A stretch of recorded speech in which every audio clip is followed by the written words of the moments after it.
Everyone raves about Simon's opener. It's made everyone's life better. It's made Simon rich. But he wants to improve his invention. How could you possibly improve it? Asked his wife. The only thing better would be if you could just tell a package to open. Simon said, Bingo, you read my mind. That's exactly what I'm gonna do. She was at the NYU dental school. Pietro, a student dentist, was going to extract her painful wisdom tooth. He asked her if she had eaten that morning. She said she hadn't eaten since midnight. He said, You should have eaten a big breakfast. You're going to be very hungry this afternoon, but you won't be able to eat.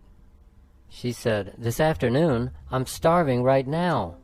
She glared at her husband. He said, How was I supposed to know? They always say don't eat after midnight if you're having surgery in the morning. How should I know that dentists want you to eat the night before and the morning before? She said, Because it's common sense. Fill up before surgery because you won't be able to eat after surgery. I told you it was okay for me to eat. I'm starving, he said.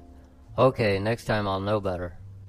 After years of research, Michael created an anti-aging pill. He said to his wife, This pill stops a person from aging for 100 years. It's like magic. She said, That's not magic, that's unnatural.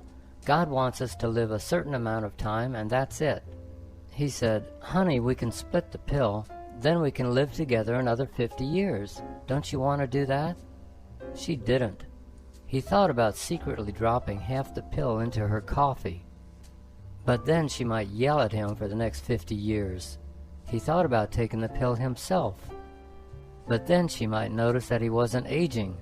That would mean years of yelling too. What am I going to do with this magic pill, he wondered.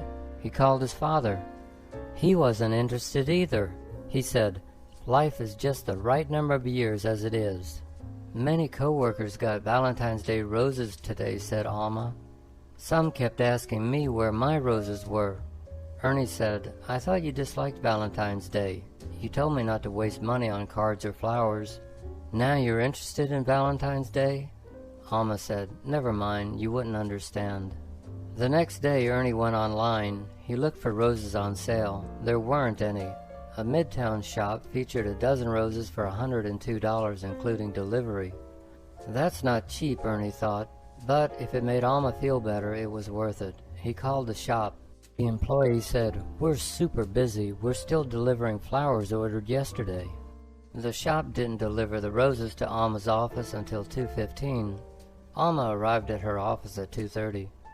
Leftovers, leftovers, someone sent you leftovers, some of her co-workers chanted. They were laughing. Alma took the roses outside. She threw them in the trash. It was late February. It was time for Luke to pay his taxes. He gathered his 3 W-2s. Each W-2 stated his income for each job. Then he gathered his various bills and receipts. He had computer expenses, he had medical expenses, he had transportation expenses, he had other expenses. He put everything in an envelope. He mailed it to his tax accountant. His accountant plugged all the dollar figures into the computer. Then he sent Luke the federal tax return and the New York tax return. Dear Luke, wrote his accountant, enclosed is your federal individual income tax return. Also enclosed is your New York individual income tax return. You owe the federal government $100.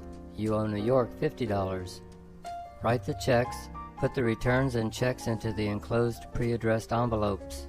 Mail them using certified mail return receipts.